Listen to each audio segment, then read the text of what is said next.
Hey everybody. Thanks everyone for coming. It's a thrill for me. I'm Elton Sloan with Robert Craig Winery. I've been on Howell Mountain now for 20 years, guiding our little joint up there. I'm the primary debtor for our business, I would say should be my title. And with me today are, we have three of the founders of the Howell Mountain AVA, and Chris Carpenter has worked with Howell Mountain Fruit since 1998 on a piece up there that would go into Cardinal and La Jolla.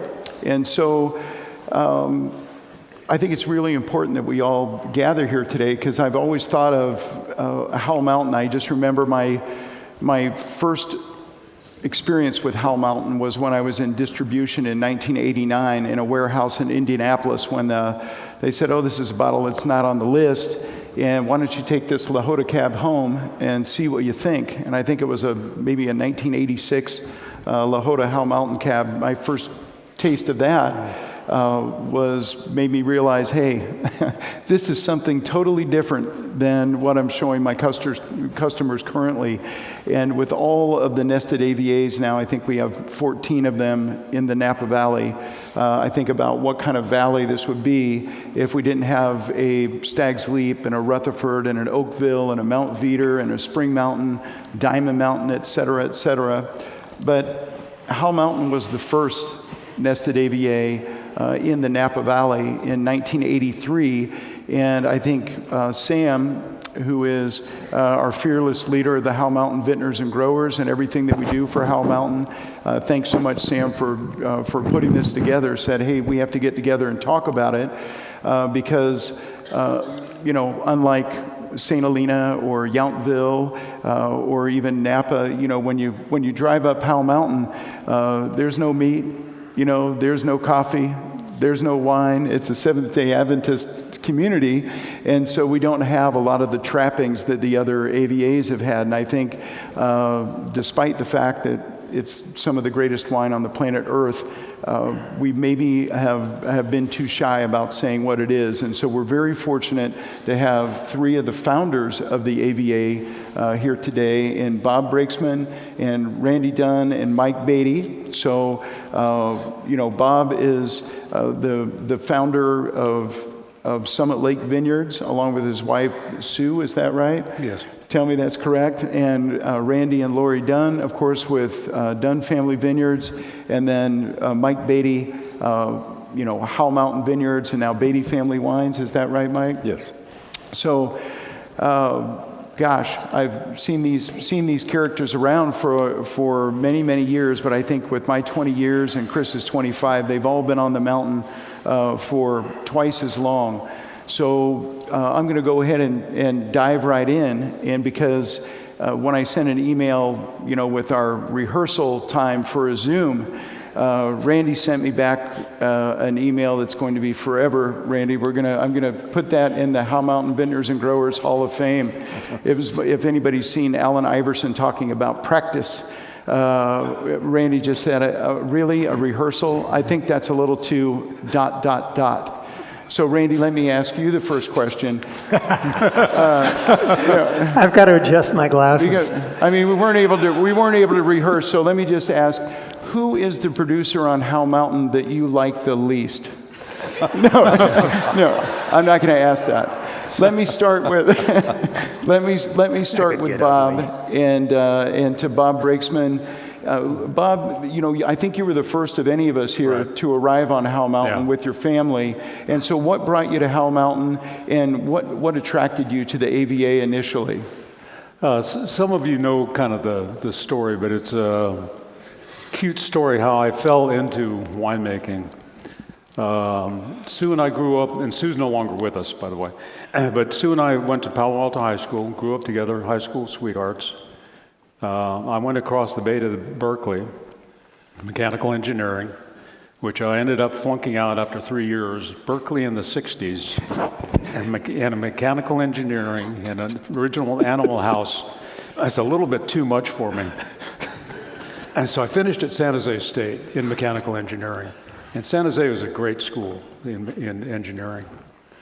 So after graduating, Sue and I went to South America for about 4 months, came back, and didn't have a job. Sue didn't have a job, so we were living down in the Almaden area of San Jose, and living down there doing little small jobs. I met the Mirasues, and they kind of talked me into making some home wines. And at the time, yes, I was drinking, and I loved wine. I picked up a very early taste for Zinfandel.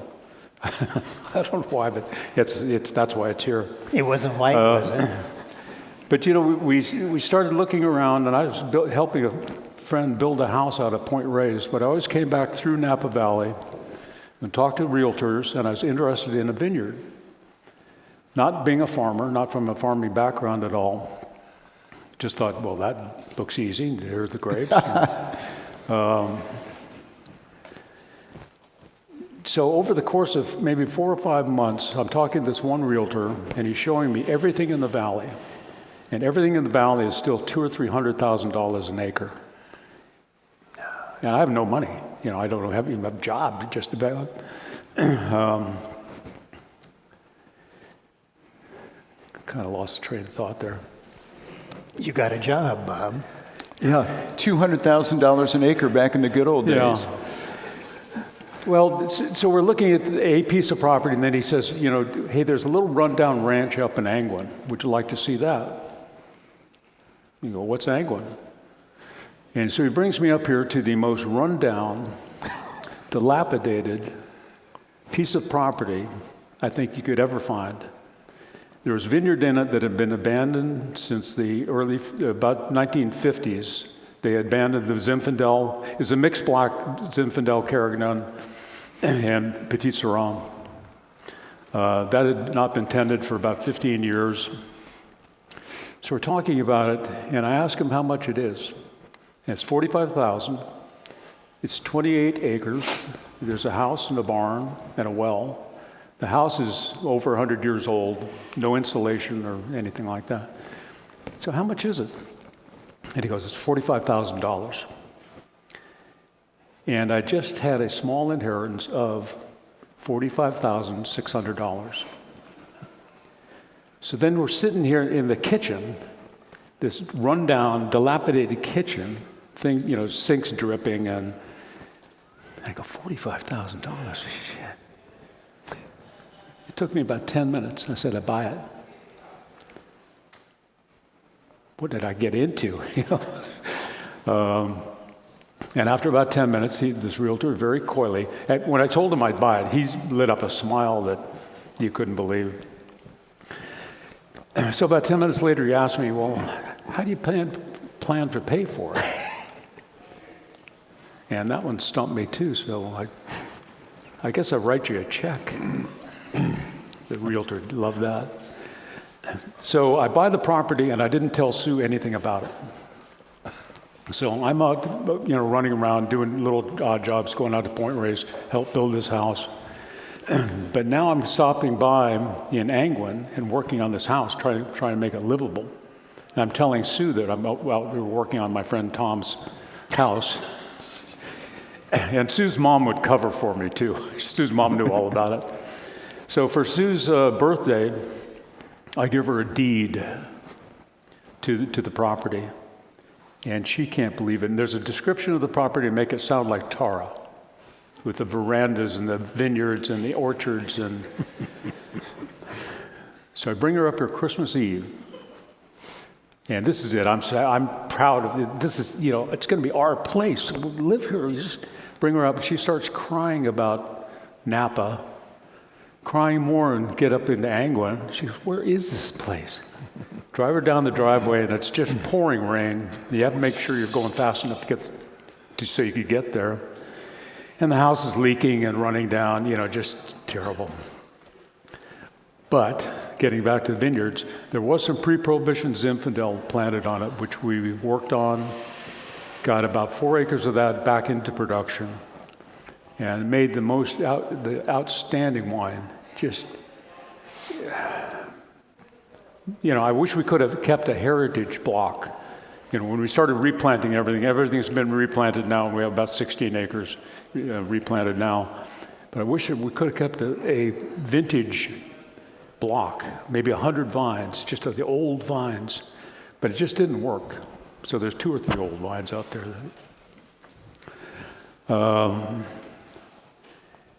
But then growing up in Angwin and not knowing that it's a Seventh-day Adventist community, just kind of going into just kind of falling into this place, and then moving up to Angwin, finding out that things like cigarettes and meat and stuff are not available where you think they are. But started working on the ranch and getting to know people. And somewhere along the line, I met Mike. Now, Mike was a Stanford Fiji, and I was a Berkeley Fiji, so we had kind of that in mutual stuff. And we'd go to Stanford games and stuff together. And that was back in the 70s, I guess, that we met. Yeah. So when did you decide, though, Mike and Randy and Bob, you guys met one another on the mountain, but when was it that you decided, I mean, in 1983, keep in mind that I started in distribution not long after that in 89, and I mean, the Napa Valley itself was fighting for recognition on the world stage as an AVA to compete with the others. So what made you all decide that even within that Howell Mountain was special enough to pursue an AVA when it had not been done already? Well, in our situation where we had grapes growing, that we didn't make a choice for Zinfandel and Carignan and Petit Syrah, but they were there, so we used those. And we probably made our first vintage in 74. And with that, immediately, you could just tell the quality of the wine, the uniqueness of the wine. Oftentimes, you can go to a tasting and you can pick out the Howell Mountain. So we really started getting into the wines. And along with this, I still don't really have a full-time job yet. So when we started working in the vineyard, I went to work for Valley Drain Line when we were doing irrigation, designing irrigation. And the stuff that they threw away was enough for our vineyard. Went to work for a Calvine, which is a grafting operation. Sue and I would work nights. We'd graft our own vines, plant them in the following spring. So that was kind of ours was the Huck Finn approach. But the people you meet, kind of all in the same industry. But I didn't have a formal enology or viticulture degree, so I wasn't quite in those circles. I was kind of more on the outside of it, but just having too much fun. And then Mike and I get together and talk about it.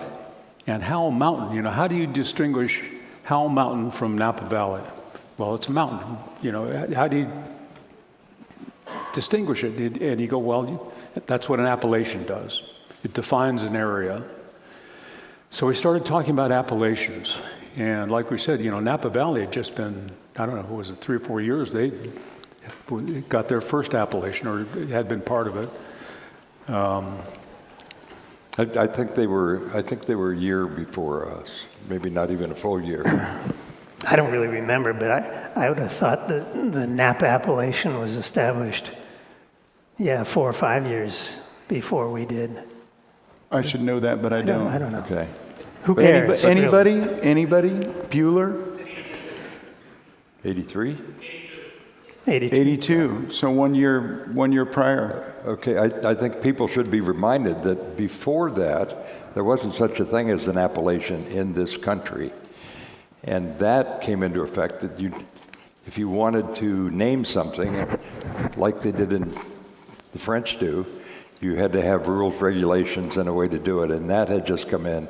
Napa Valley got their appellation after some pretty intense legal battling about where the lines should be drawn. And they were set.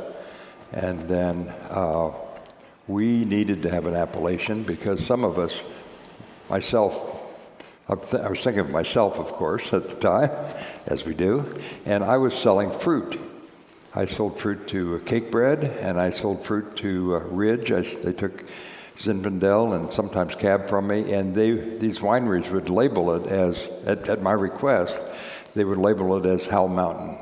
And after the appellation regulation came into effect, you could not put that on a label unless it was an appellation.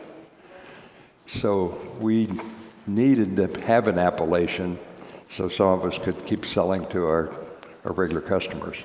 So when you started this, you knew one another, and so it was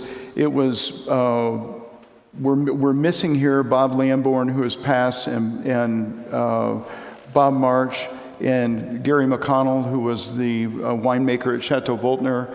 But it was you guys in a hot tub, right, at your house, Mike? The hot tub was after the meeting. The hot tub was after the. Now, was this The business is done. is this swim trunks or no swim trunks? I'll let Bob answer that. Let's go. Let's get deep into you have to be naked. Swim trunks? No, Why would you get in the hot tub wearing swim trunks? See, Howell Mountain, it gets woolly up there.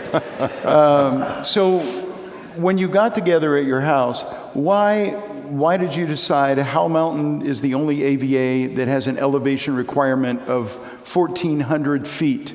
And why was it that you all, put the map out there? Randy can remember that. You know, the person that really should get the credit is Bill Smith. Yes. Because he was a very organized guy, not like Mike. But he had the office gear, so to speak, to do it. And he loved to crank stuff out. And so he really was the driving force in the whole thing. And he was the owner of Lahota at that time, yes, correct? right. Okay. Yeah. And then Chris was just telling me it was purchased by Markham, and then in 2005 by the Spire Collection and your company, the Jackson Family Estate? Correct. Okay. So Bill Smith, I should have mentioned him, was one of the founding fathers of the AVA as well. Well, he had another thing in his background, that he had worked for an oil company and doing leases and things, as I understood, and so he knew how to define properties. Yeah. A parcel, goes from here to there, and these numbers. That was that's what he had worked on.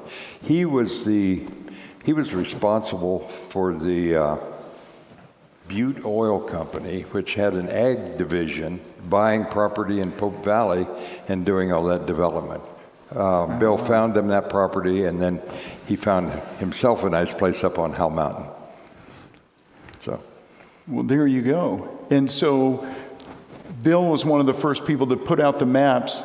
You all took a look at the map, and what was significant about 1,400 feet? We were at the kitchen table in the kitchen at my house, and we unrolled the topo map, and we weighted down all the corners. Everybody that came to the meeting, of course, brought wine, and so we put the wine bottles on the edges of the map so it wouldn't roll up.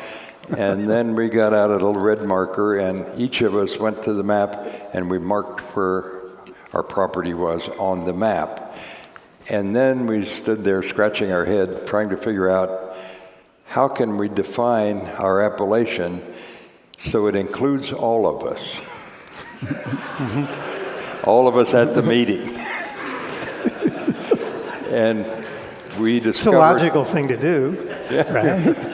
We started looking at topo lines, and we found that the 1,400-foot elevation line, which, as you know, is above the fog, that included everybody standing around the table. And that's where we drew the line, and Bill got it defined in legal terms. But we're all gentlemen, sort of, or maybe used to be.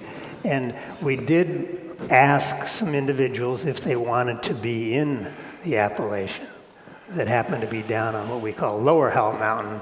Some people might call it inferior versus superior Howell Mountain. Baja, that's Baja. But now anyway, we're getting there. We did make some inquiries, and Tom, great guy, Tom Burgess, says, no, heck, you guys go ahead and do your thing. So that's why Burgess was not included. Anyway. Interesting. So as you're driving up Howell Mountain, it basically starts just below Cade, where Howell Mountain Road runs into Deer Park Road. At that intersection is pretty much the 1,400 feet. And as you sit here in front of your wines, you might just take a taste of the wine. I'm not going to take time to examine each wine while we're here because time is short, and I want you all to hear from these characters on the stage. So just go ahead and taste these wines and tell me how great the Robert Craig is after we all finish up.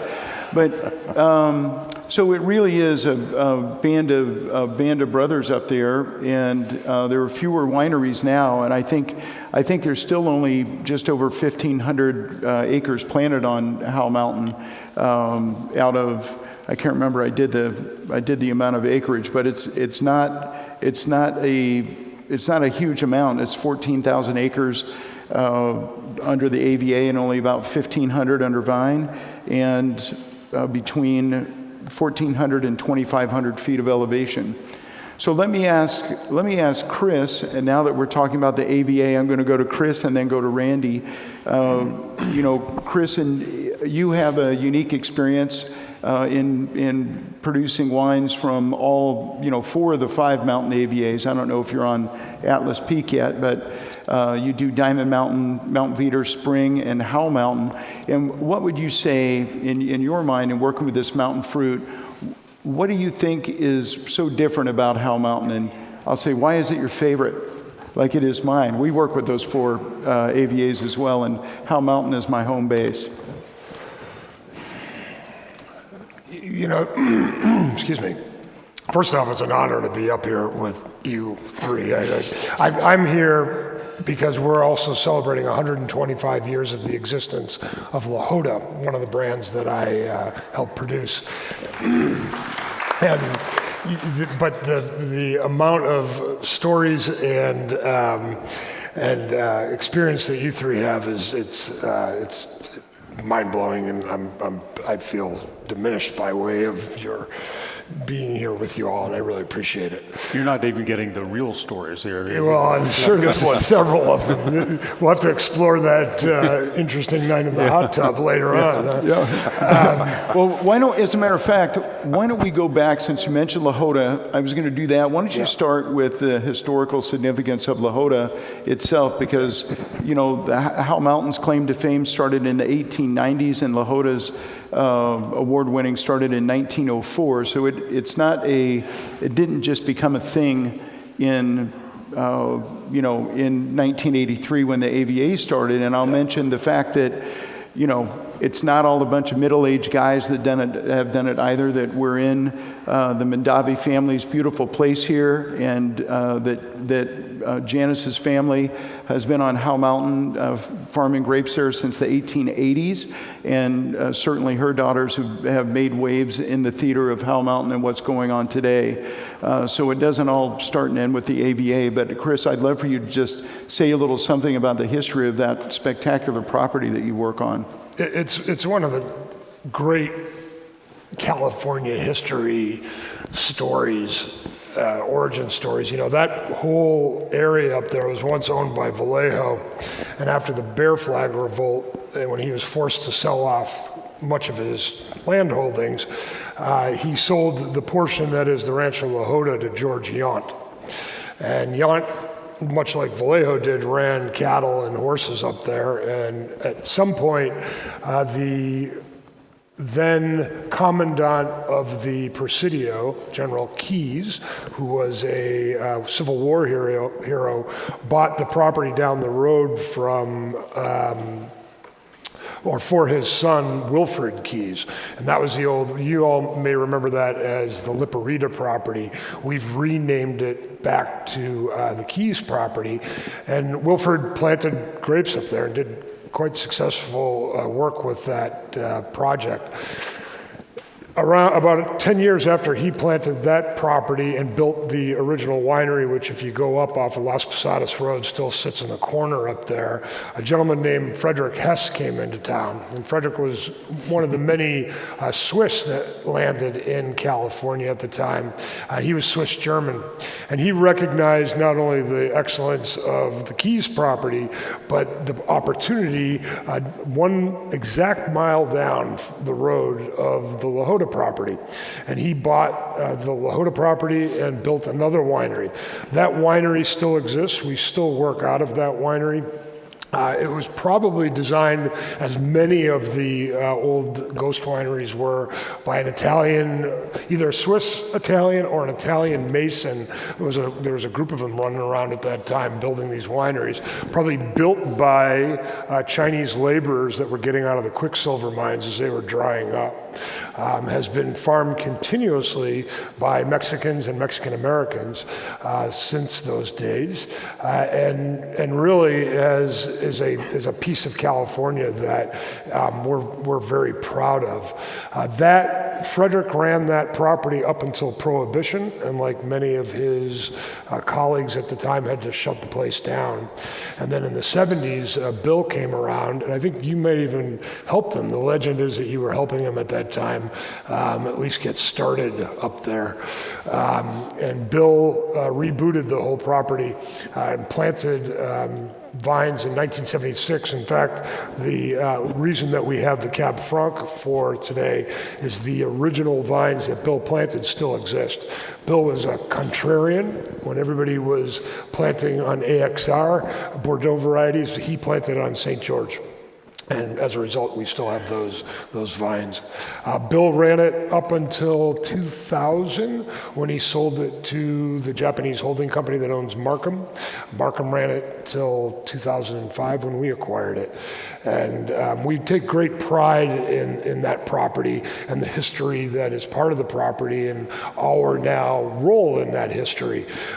Both my role, my team's role, and obviously the family that owns the property, the Jackson family. And so with that, we've been celebrating, we've had a couple of great celebrations, in fact, of their property. Of that property and the Keys property, which we act in tandem. And as mentioned, Elton said in I can't remember if it's 02 or 04, Keys and Hess combined and entered a wine in the Paris Exposition and won a silver medal. So 70 some odd years before the great 1976 tasting that we hear so much about, California wines were making an impact, and they were making an impact with the 2 properties that we farm now. And we're quite proud of that as well. You know, I think what separates Howell Mountain, there's a number of things that separate Howell Mountain. The soils absolutely separate Howell Mountain. The amount of iron, at least in our soils, is over the top. There's volcanic flows that go through the middle of our vineyard that separate soil types within 10 meters of one another and create really unique growing areas. I think the fact that much of the cold air that flows out of the bay and north up the valley dead ends against Mount St. Helena, and a lot of it flows over Howell Mountain, dragging a lot of that cold and wet air with it, creating one of the wettest and coldest appellations. I was just with my vineyard manager this morning and talking about Barasian up there, and he just kind of chuckled because we're at like 10 or 15% right now. It's ridiculous. We're like, look, it's a red berry. Yeah. And you combine all those things, and you get, for me, and I do work with all 5 mountains. I make some Atlas Peak that goes into Cardinal, but what separates Howell Mountain from a flavor perspective for me is it's got this incredible depth and middle body and textural component and the minerality that is like when you take 2 of the tufa stones and smash them up against one another and that dust gets in your nose. That's evident in every glass of wine.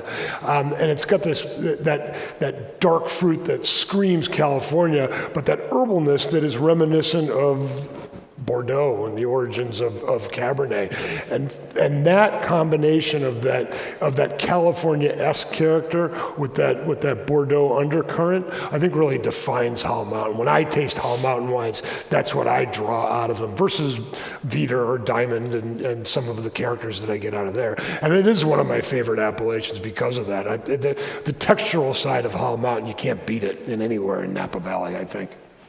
Oh, that's a great answer. And I think about, the people on this panel. I'm tasting these wines, and the wines have a real thread of Howell Mountain running through. Obviously, with Randy's wine being 1993, that is that's an older thread than the rest of these, but still has that vibrancy and that minerality that you speak of. And Randy, that's why I wanted to ask you, in terms of how you produce the wine.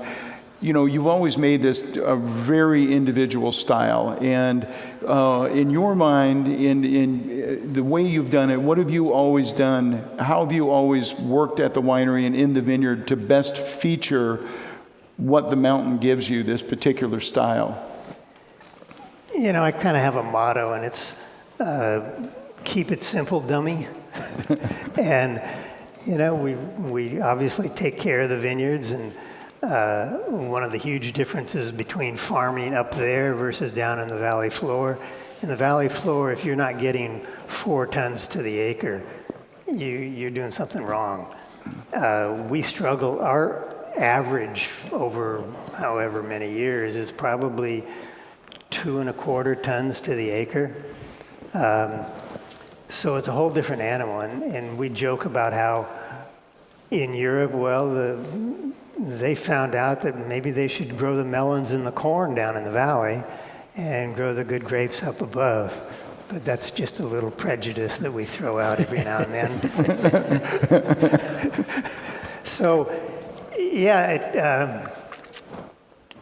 after working down in the valley making some Cabernets, it became evident to me that what was going to work out best up there was to make these intense wines, because that was kind of a slam dunk thing to do.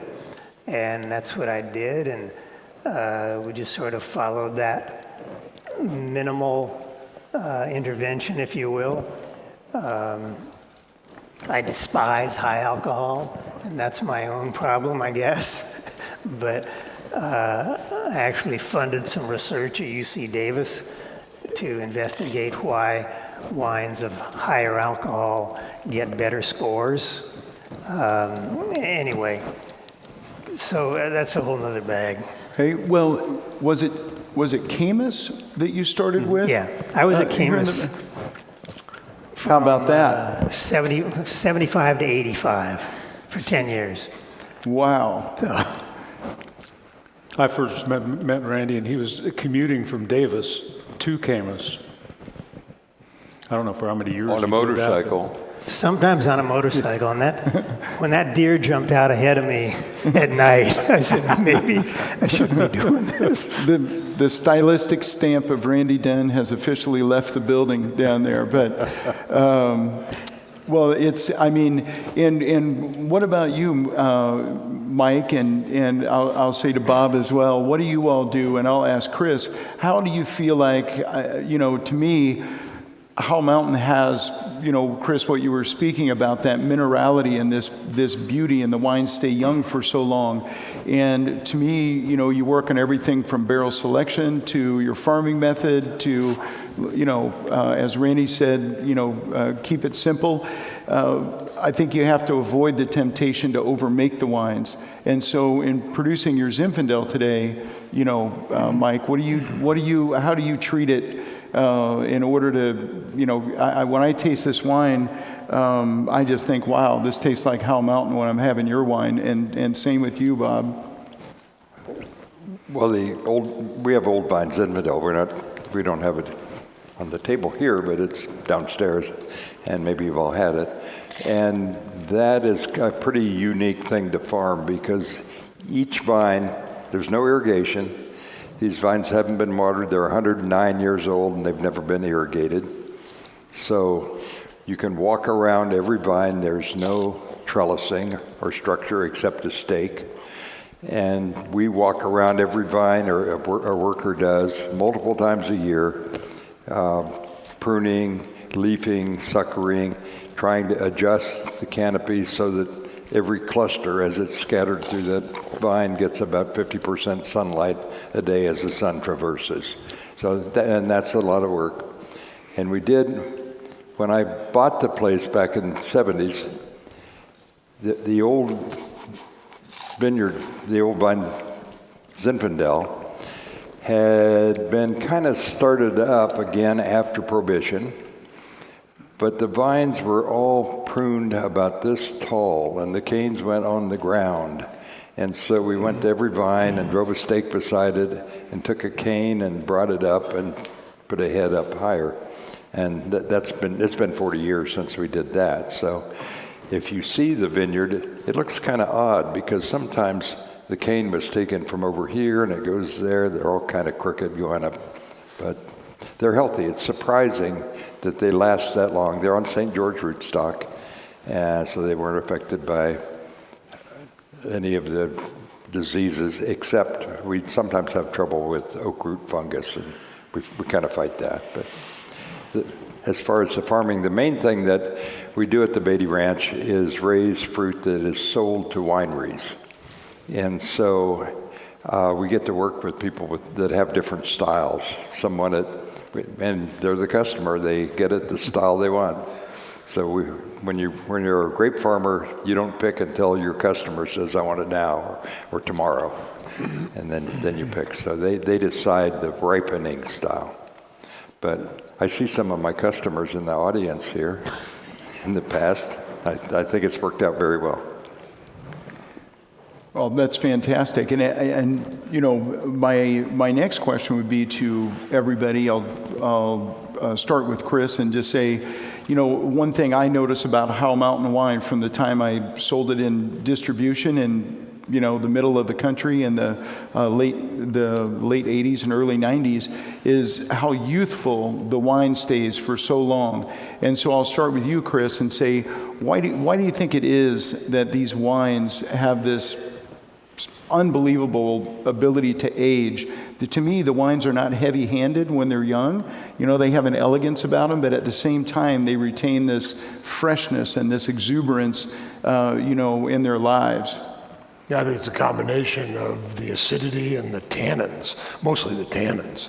You can look at Randy's wines and the ageability of those old Dunn family wines. Those are aging on that tremendous amount of tannin that the mountain gives you.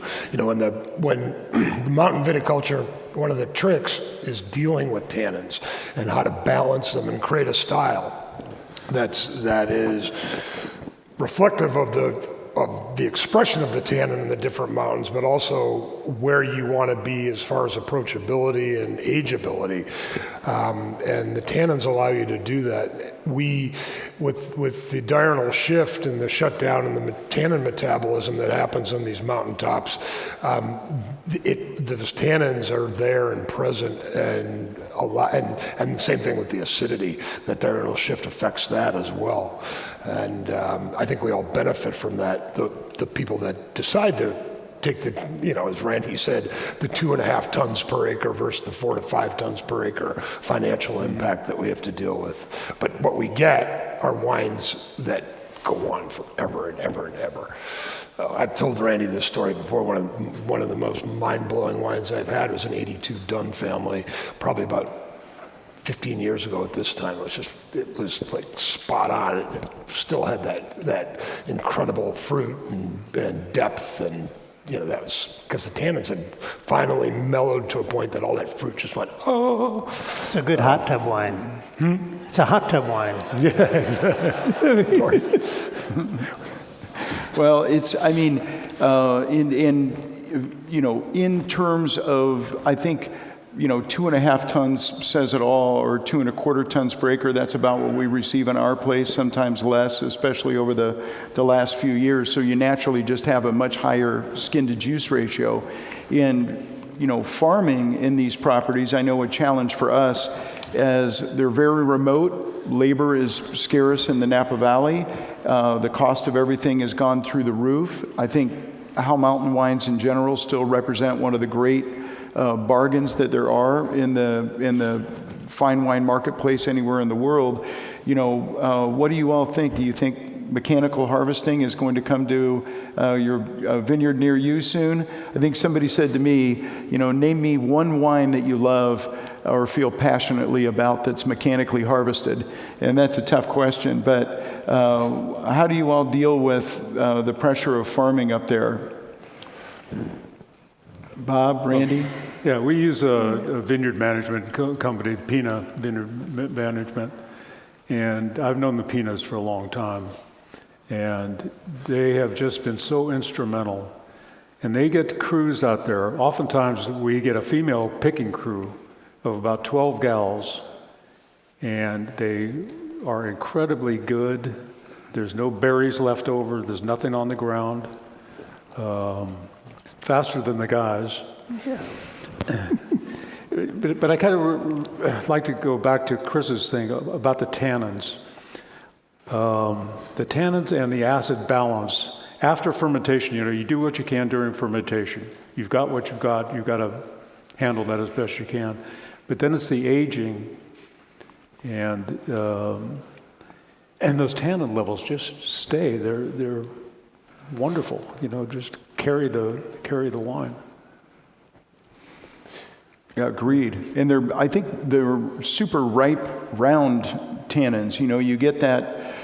It stays warmer up at night, hence the 1,400 foot, elevation. It's about 10 degrees cooler on average temperature during the day than valley floor in the summertime. And then in the evening, it stays a little warmer, and you get that non-photosynthetic ripening of the skins, the seeds. You get the lignification. So you get these really, even though the tannin counts when you take it to ETS, the ppm in tannin is like off the chart compared to the rest of Napa. But you get these really beautiful round tannins on the wines, and I see that as I'm having these wines here. I forgot, Mike, you brought your Bordeaux wine. This is not your Bordeaux variety. This is terrific. Yeah, it's a blend. Yeah, and Bob brought Zinfandel along, and Randy, of course, something deep out of the cellar.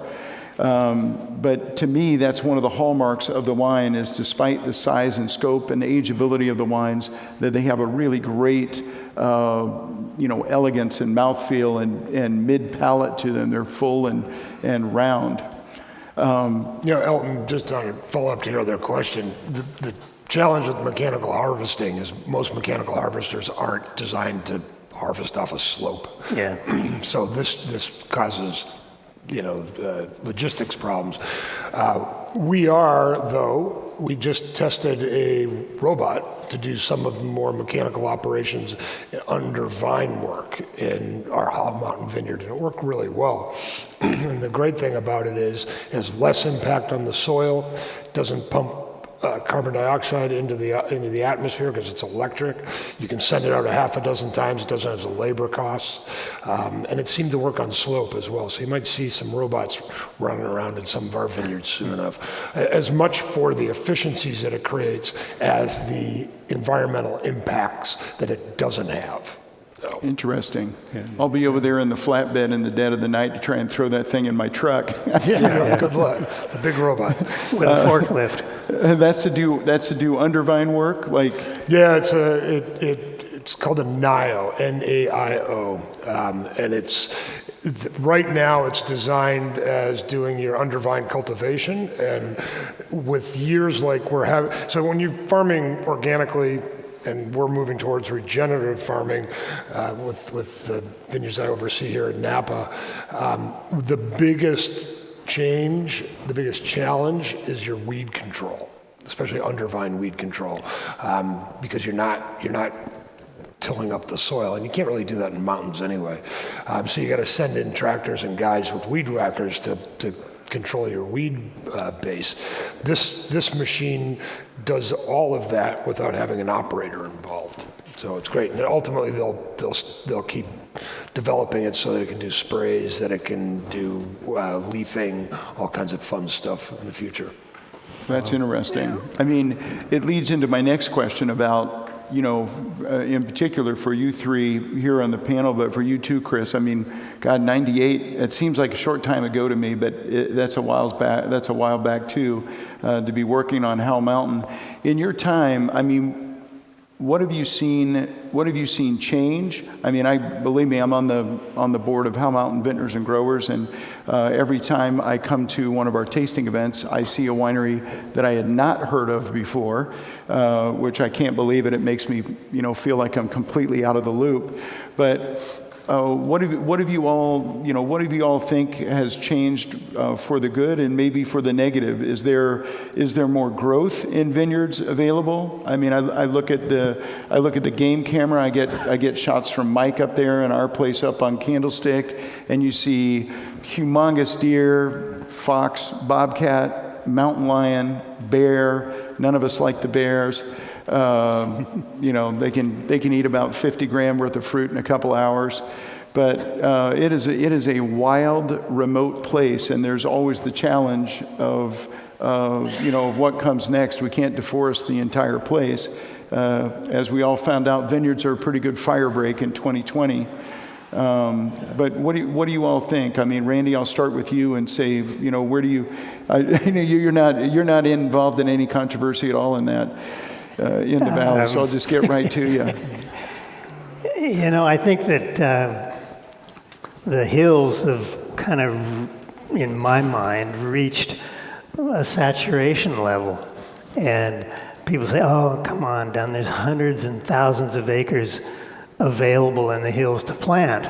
Well, sure there are, but I think that we need to leave a little bit behind, maybe for the benefit of the wildlife or the water that we need in this valley. Water does not have an unlimited pool down there, and we know very, very little about the water table that we have. And the mountains are certainly very important in this. And people come to the Napa Valley, sure, they'd come because of the wine industry. It's a pretty place. Well, why is it pretty? One of the big reasons, if you read some of these surveys, is the hills that we have around us. I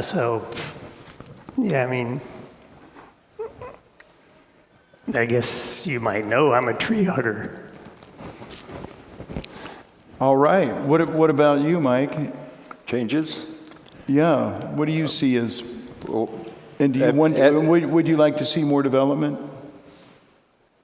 No, I'm not pro-development, but no. And then what have but, you? But when in '83, when we formed the appellation, I can't remember exactly how many acres of vineyard that were planted and in production, but I bet it wasn't 200. Would you? Yeah, I was going to say 200 to 300. Because years later, when we kind of organized the association, it was 600. I remember that number. Now they say it's what, 1,500? You were saying 50. It's more than that, actually. I think that was taken from a few years ago. So I think we're over 2,000 acres in the AVA. Even though I quoted 1,500, I think we're at 2,000 acres under vine. Really? When I came to this area in the 70s and bought my property, the realtor told me how smart I was, because there were 14,000 acres of vines planted in the Napa area. And every good place was planted, and I was lucky to find a place that already had vines and was good for vines. And now there are 50,000 acres? Oh my God, at least. Something like that planted in the Napa appellation. So that's something that has changed over time. There are more vineyards. The other thing that's changed is in our farming, I keep going back to the fact that being a farmer, but we spend more time working the vineyard, more time at every vine, more trips through the vineyard, more things that we do. For the first few years, I farmed my property, which has essentially the same amount of acreage under vine, and I had one full-time worker, and of course you have to have a picking crew. Very tired worker. Well, in my family, I worked some, my sons worked, but now we have 5 workers every day and more for special things, and of course still a picking crew. And there was talk about the labor problems, that would seem to be in reference to picking, but we have always been able to get pickers we have a valuable product, so we reward the pickers. And they will leave that job and come to a job that pays more. We all do. So that's the way to get around that when you have a nice crop that we have that has a great value. Anyway, those are some of the changes I've seen. That's terrific. And what about you, Bob? Well, I was just thinking that every year, is different in growing.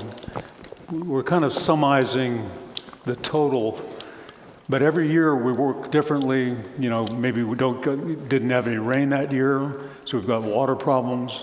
We have late rain, so you may have mildew or something like that, frost. So every year is different, and you're kind of reacting. You're farming, but you're reacting. So if there's mildew out there, you've got to get on it and you stay on it. But every year is a little bit different, so it's hard to generalize something like that. Also, you mentioned the family winemaking. I just want to mention, too, that Summit Lake Vineyards is strictly a family-owned operation. My daughter Heather runs the place. My son Brian is now the winemaker. My son Danny helps me in the vineyard. So it's really a family operation. That's terrific. I mean, it's a disappearing entity in the Napa Valley, just up on Summit Lake Road. We have neighbors that have sold, and you miss it. It's a high dollar real estate concern now. Yeah. Chris, what about you? What do you see in the AVA? You worked on that for many, many years before we turn it over to the crowd. Yeah, I mean, I'd parent Randy. When I first got up there, Las Posadas was us. Now you go down that corridor from that straightaway to the 90-degree. Yeah. There are vineyards all on the, I guess that would be the east side of us, and then you go down towards La Joda, and there's several vineyards that didn't exist. And I often feel conflicted about that because my business is vineyard and winemaking. But I also agree that we're impacting the environment in really deleterious ways that we need to be much more aware of, and that we're becoming more aware of. That's the good news, is that especially in our neck of the woods where we've been fairly lucky over the last decade, and I won't mention what because I don't want to jinx us, but the management of those wild lands now to prevent possible fires has been something that has popped up in the last 5 years in a really positive way. People are aware of that, and they're taking care of their properties differently than they were. And we need to, if we're going to continue to do that.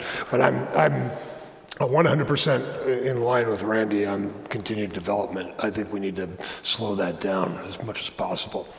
So. Yeah, the county's done some of that, but it's tough to get an erosion control plan passed. But the county gives a rubber stamp to every project that comes in front of them. What have they?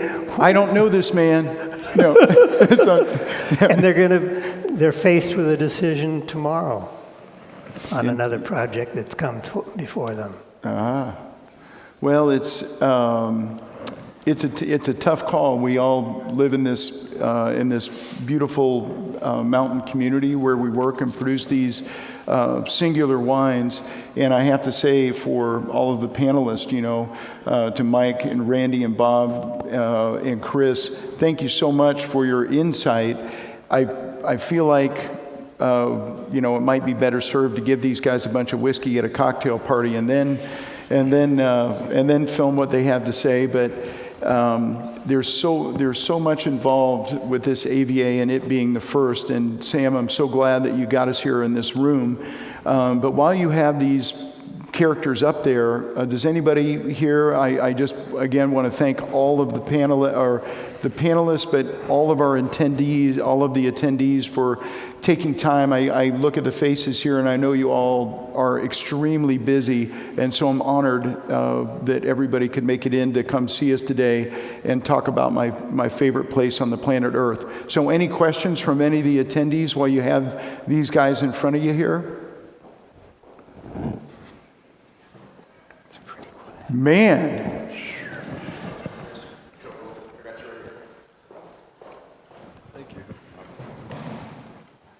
With all of your perspective and years of insight, are you seeing climate change? Are you seeing hotter years? Are you seeing wetter years? Are you seeing things that we're all hearing about in the news? Or from your perspective, do you think that things are more or less consistent? I'd say yes, we're seeing climate change. I mean, everything almost burned down up there, and then it got crazy hot, and now we're way behind. Yeah. All three of you guys are Bigger swings. bigger swings. Yeah. Wetter years are wetter, dry spells are drier, cold spells are colder. We haven't had the big hot spell yet this year. It's coming, I'm sure. But just bigger swings. Yeah, I agree completely. Bigger swings, and so we're behind now, but we could catch up in a week of hot weather almost. It's pretty crazy.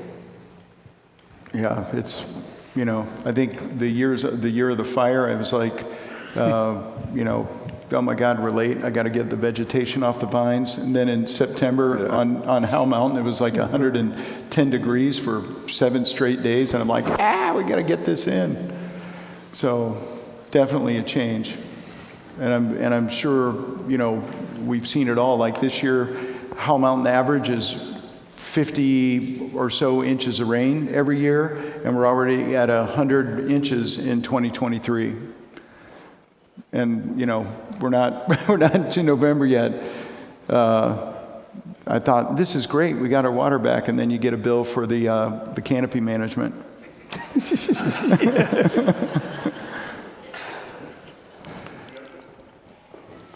So how are you adapting to the change? What have you changed in the recent years to adapt to?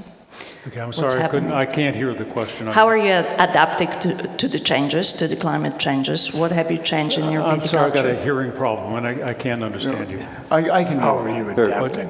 Adapting. Repeat for it. How are you Adapting is adapting something, to the every change in year climate? is different, and for us, it's the whole family has to adapt also, because we all kind of have our own little jobs to do and things like that.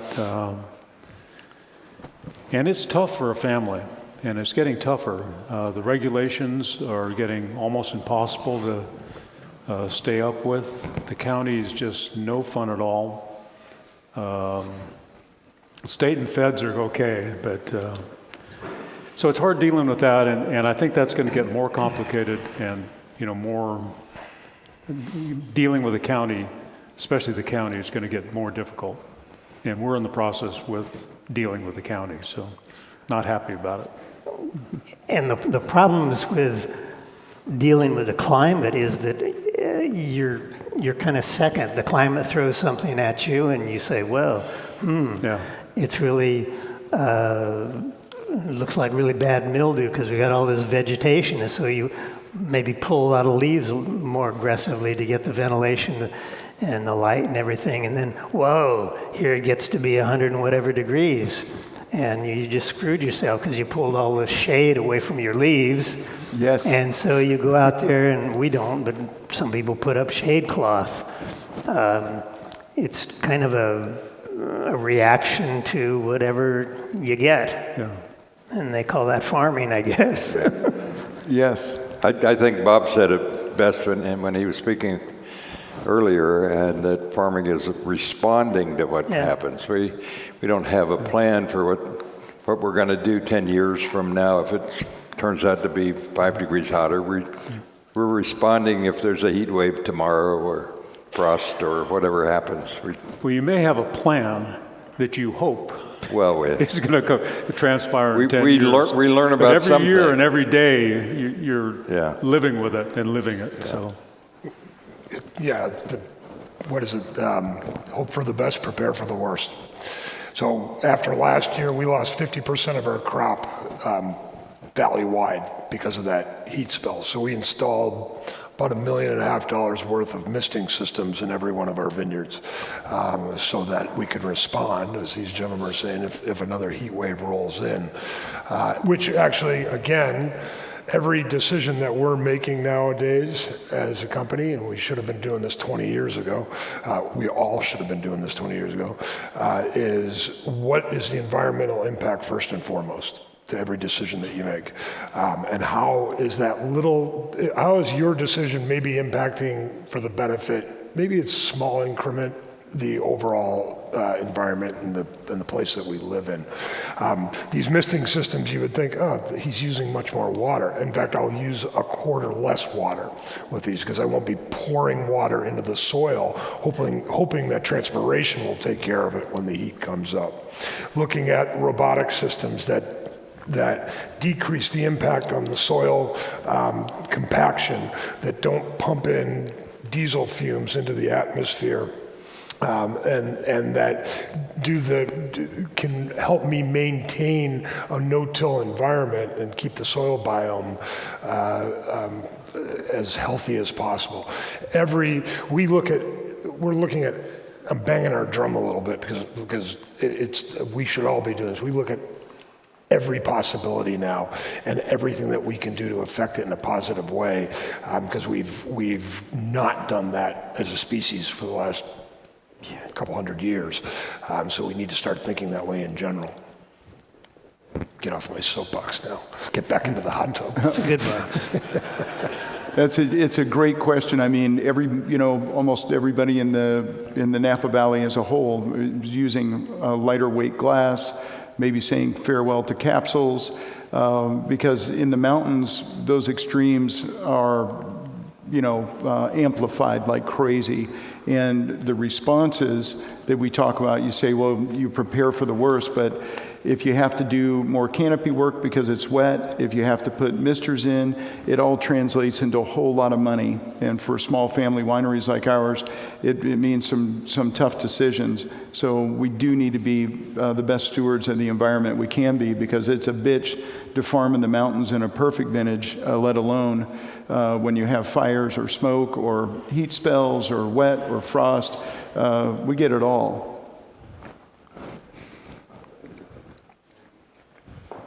Somebody, there goes Sam. So if you could go back in time to when you first started making wine, what would you have done differently, if anything? I couldn't see who's talking, but Way over there, Bob. oh, Right, okay. lights. Now, what was the question again, please? If you could go back in time to when you first started making wine, what would you have done differently, if anything? A lot of what we do reactively. That something happens in the vineyard, if we want to talk about the vineyard or in the winemaking, something will happen and we'll react to it. I would like to be able to kind of plan that out more, but with weather being what it is, sometimes you're just reacting. Something will happen in the winery, so you're reacting.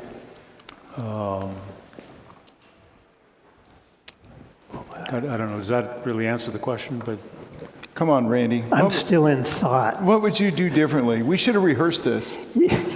Got to adjust my glasses again.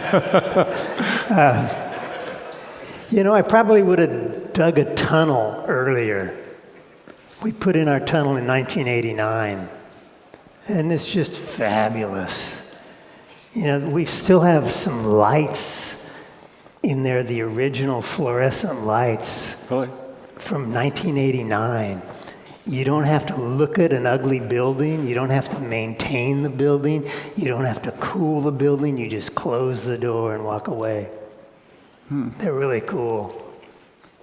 But I probably would have got another airplane earlier.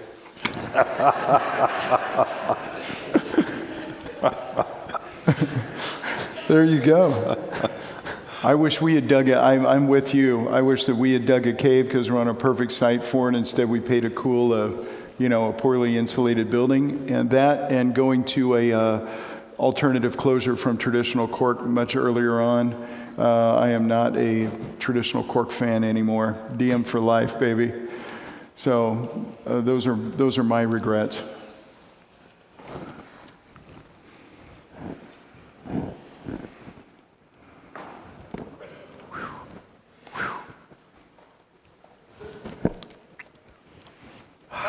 Thank you so much for seeing us today.